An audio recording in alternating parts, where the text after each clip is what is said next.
Welcome to my channel.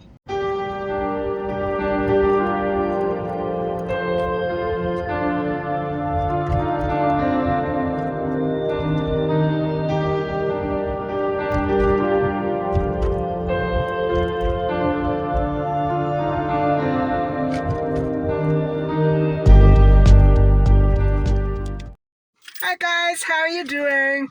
I'm just stopping off for a nice walk, and boy, it was hot today, so I stayed in and tried to clean up a little, but that didn't work out perfectly well.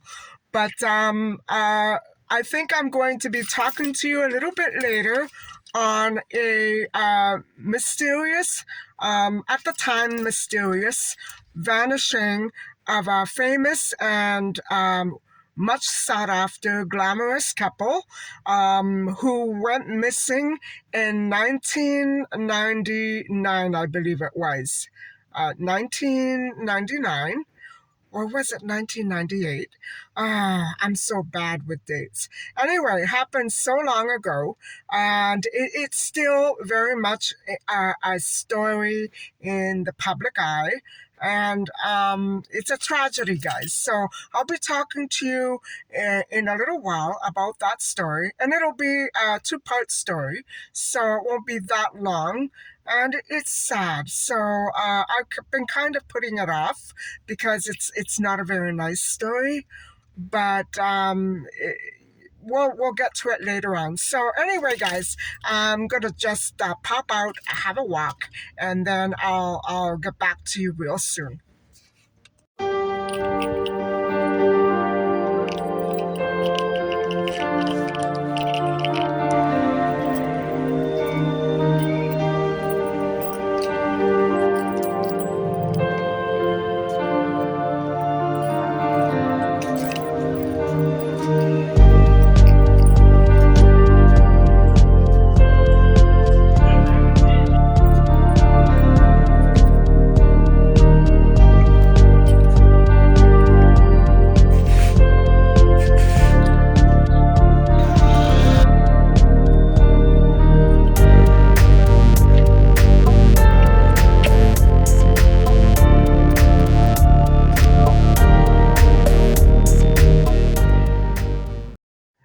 Hi guys, so I only made it for a 30-minute walk. I guess I'm a little pooped from the floor washing, and my cat is the filthiest animal. I'm telling you. Nobody can be dirtier than she is. Mind you, she keeps herself clean, but my place is a mess because of her. I don't know what she does. So, I think I'm going to start with a little introduction about the star of this story, who is John F. Kennedy Jr., and he was the son of the 35th former assassinated American president, John F. Kennedy, who was shot on November the 22nd, 1963, by Lee Harvey Oswald, so it is or has been alleged. And after a presidential speech that the president just made in Dallas, Texas. And so, like his father before him, John Jr. was a journalist and the editor of his own political magazine entitled George. He was an aspiring politician who seemed intent on following his late father's footsteps. And so I want to take this time out right now to let you know that I won't be going into the politics, mainly because I'm not sure what his politics exactly were. I know that there was talk about him running for president in the 90s, and I'm not sure if that caused a stir or not, but the reason why I'm going to leave politics out is because this is a story about human rights. In my opinion, it's more of a story about human rights than it is the tragic uh, deaths of Carolyn, John, and Carolyn's sister Leanne. So I'm going to leave politics out. It should make no difference whatsoever to the outcome or the course of John's life. It should not make any difference whatsoever. So I'm leaving politics out. And so John took flying lessons at the Flight Safety Academy in Vero Beach, Florida. And in April 1998, John received a pilot's license, which he had aspired to since childhood. Now, he was an accredited pilot, guys. And the academy that gave him the license was in Vero Beach, Florida. So he wasn't imagining that he knew how to fly. He knew how to fly. He had a license. He had a valid license. And so John purchased a plane on April the 28th, 1999, a year later, called the Piper Saratoga from Airbound Aviation. And so before eloping with the love of his life, Carolyn, who was a fashion sensation, John was previously linked to numerous sought-after and beautiful celebrities, including one of my favorites, Madonna, and Daryl Hannah, the actress. And so Carolyn lived a fascinating life before she married John. For example, she worked for the American fashion label Calvin Klein, who was extremely famous and popular. And Calvin Klein was famous for taking on beautiful actresses such as Brooke Shields to advertise for the line. And I love that line. And I did love the ads as well. And so Carolyn went from being a sales girl in Newton, Massachusetts, to director of publicity for Klein's flagship store in Manhattan. While working for Klein in Boston, Carolyn was noticed by Susan Sokol, a sales coordinator for the company Sokol. For the company, which is Calvin Klein. Sokol, impressed with Carolyn's grace and style, recommended her for a position with Klein's high-profile clients, such as celebrities Annette Bening and Diane Sawyer. And so when Carolyn left Calvin Klein, I don't know why she left, she was director of show productions and earned a six-figure salary, all on her own. And so when Carolyn met John in 1992, he was dating the actress Daryl Hannah. But Carolyn didn't date John until 1994. And so when she did, suddenly this couple became a popular overnight paparazzi target.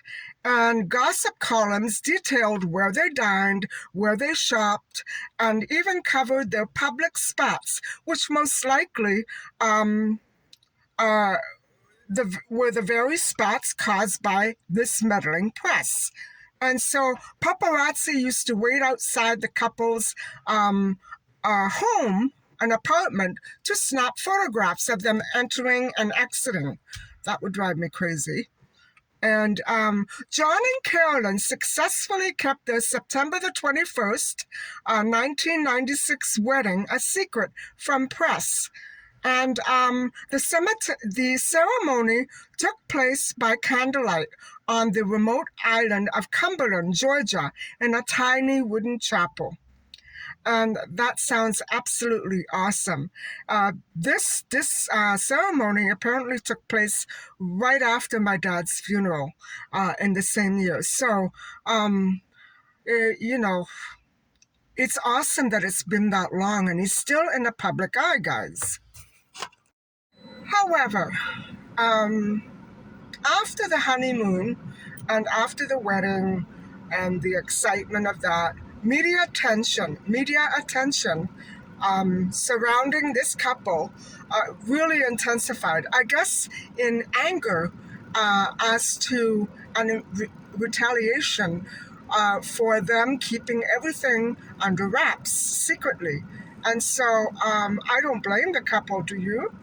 And so the couple found it very, very difficult indeed to deal with this um, criminal. It was criminal harassment. And so when the couple returned from their honeymoon, a mass of reporters waited on their doorstep.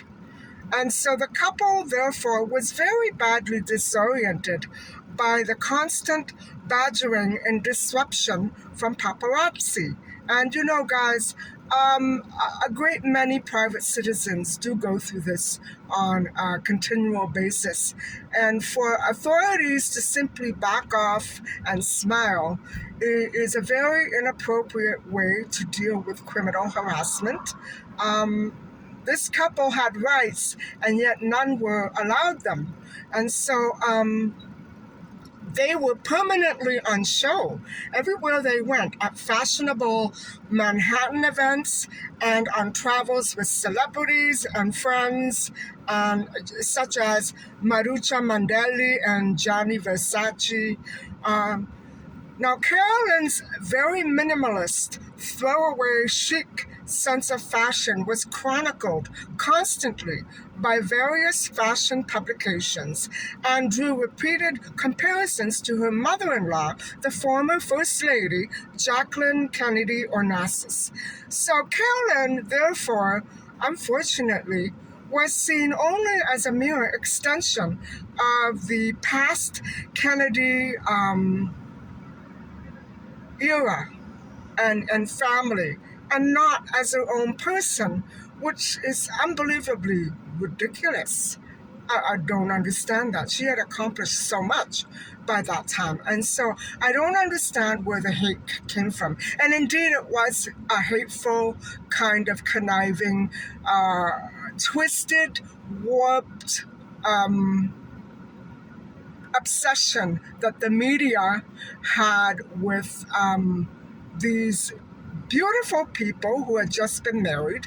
And I don't like to venture on conspiracies, but I'm just wondering how many broken hearts John had left behind before women who swooned at his feet began to realize that he was no longer available. And this shocker of a wedding would have been the end, would have drove some women just right up the wall. I'm not sure if that had anything to do with this hate, but anyway, in any case, I'm sure there were some magazines that were wholeheartedly sincere about following up on them and their happy new life with great intentions. But for the most part, the press was horrible. It really was. I can't remember one day in those late 90s when my mom and I went to Walmart or some other grocery chain and were not bombarded by these offensive and rude and sickeningly detailed headlines.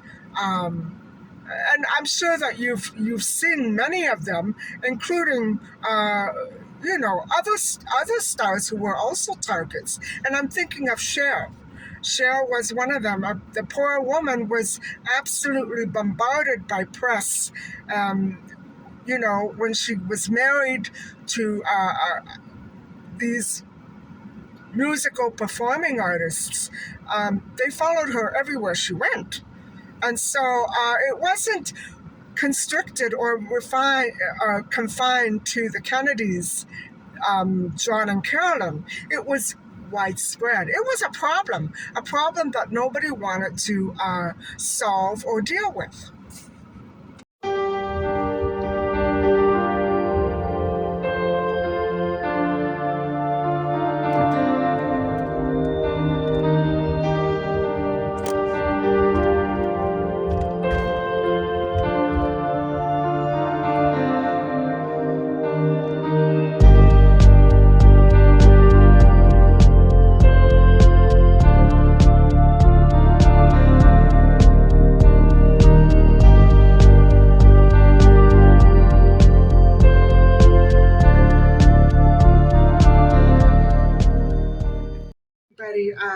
I'm back home now, and like I told you before, I've been trying to figure out the ingredients for my pasta machine, bread and pastry dough and pizza dough, and I'm trying to get it all uh, tuned with the recipes that are located in the book or diet plan from the Doctors McDougall, the starch solution. And so I want to make sure that I get everything right and everything in order, all the measurements and specifications.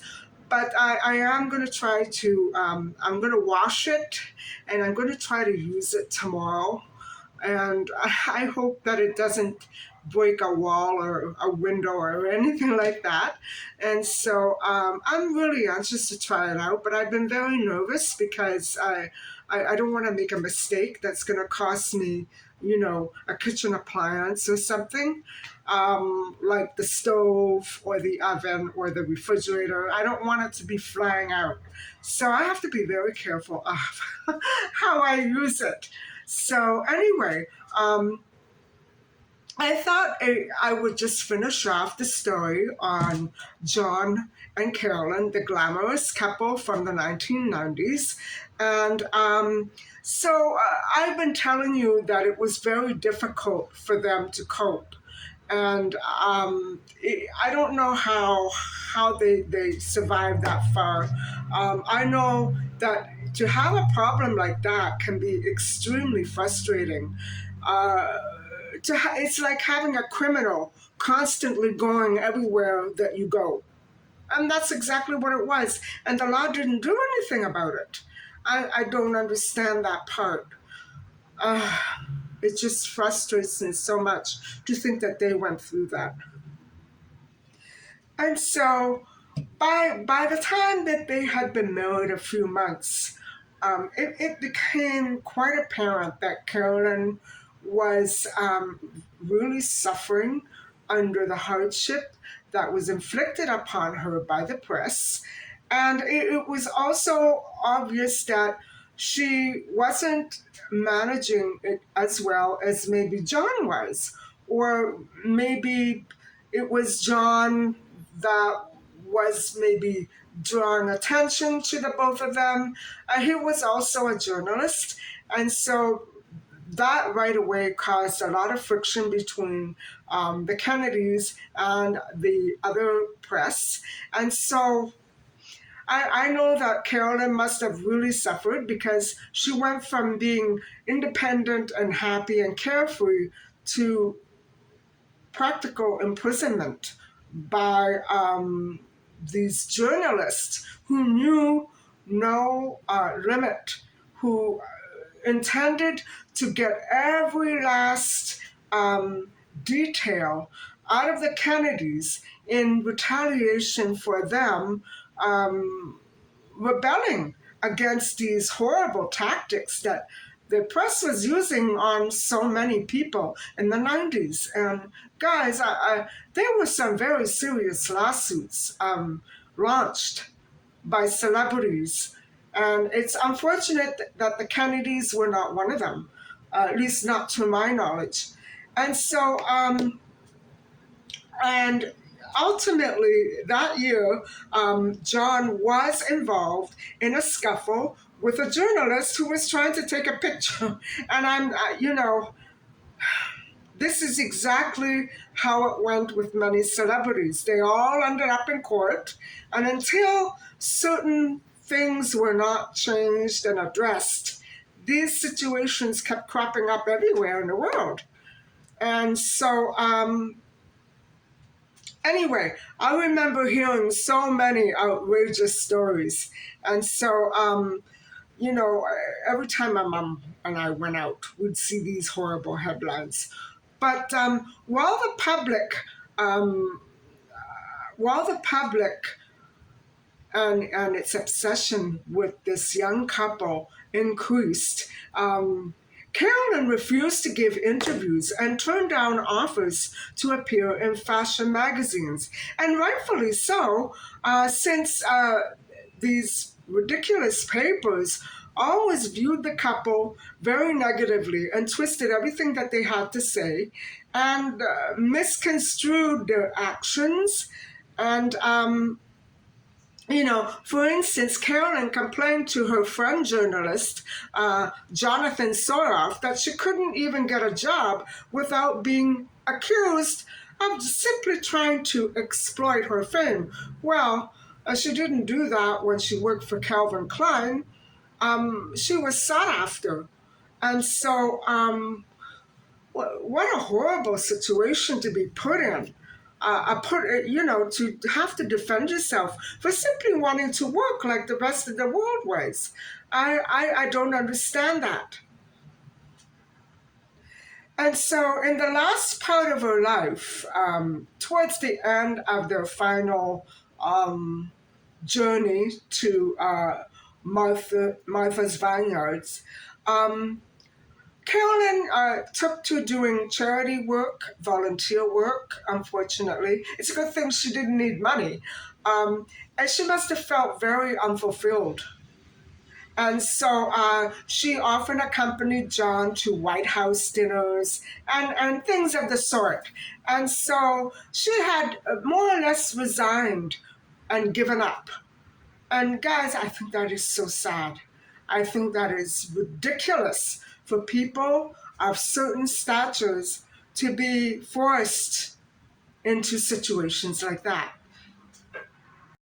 And so, while the couple wasn't busily involved in White House dinners, um, they were given a tour by the Clintons of the entire White House. Now, mind you, John would have been quite young since the last time he had lived in the White House, and so it must have been um, a sort of a fascinating obsession with him too, to return to his childhood home and see everything maybe in the way that he remembered it, or maybe very changed. I think it's fascinating that he went back to his childhood home. But it makes logical sense since they did rub elbows at the White House. And so also, Carolyn became busy hosting parties for John's political magazine, George. And so that sounds really nice. That sounds okay. But it is, unfortunately, against this very urgent and critical context that the scenario to the following tragedy uh, um, it's very critical to understanding exactly why the tragedy occurred. And so oh it's so frustrating to even think about it. And so guys, it is almost as though I don't even really have to think about it very much. That the things that would unfold from here on in this story unfolded because John seemed to be in a very desperate situation, frantically attempting to save his crumbling life and marriage, and he opted to forego certain safety tactics and to actually travel directly to his destination on that fateful evening, even though the situation was not ideal.